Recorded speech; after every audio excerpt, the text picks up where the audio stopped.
हरमल व्यास। अच्छा चलिए एक बार ताली बजा दीजिए इनके लिए। और आप यहीं से हरमल से ही हैं?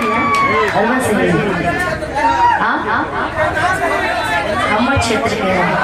अरे बाप मैं है अपने पास एक और जरा भाई को एक माइक दे दीजिए क्योंकि आप ही के क्षेत्र के हैं। एक गाने की ओर फरमाइश हुई अरवल जिला पहली गिरनिया नाही लगले नौकरिया। अरवल में ये कार्यक्रम हुआ था हमारा और गोलू जी का, आस पास में कहीं कुरीठा में भी हुआ था।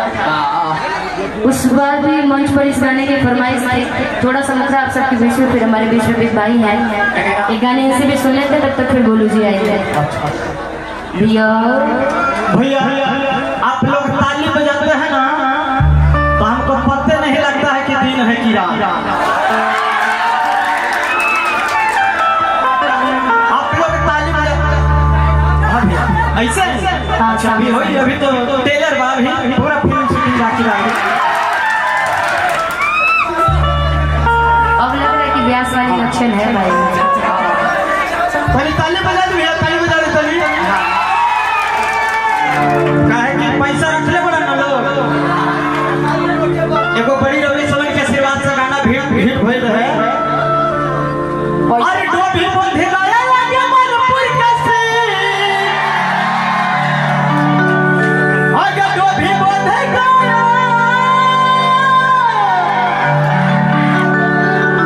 अरे डोभी बंधे गाया लागे मनपुर कैसे। वाह वाह व्यास।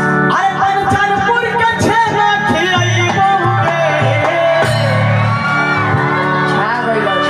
जैसे निशा उपाध्याय जी जैसे कोई लड़की रहे कहत का अरे चले न छोड़ी अरवल जिला सहरिया। निरंतरी लगातार अरवल जिला का नाम था। का कहे भैया ऐसे ही एगो हम रास्ता में अभी तो रही एगो लड़का छेड़ देवे लड़की। लेकिन आपको देख के मुझे एक गाना याद आ रहा है कि सब जिला खाली जिला हमारा अरवल जिला छबिला।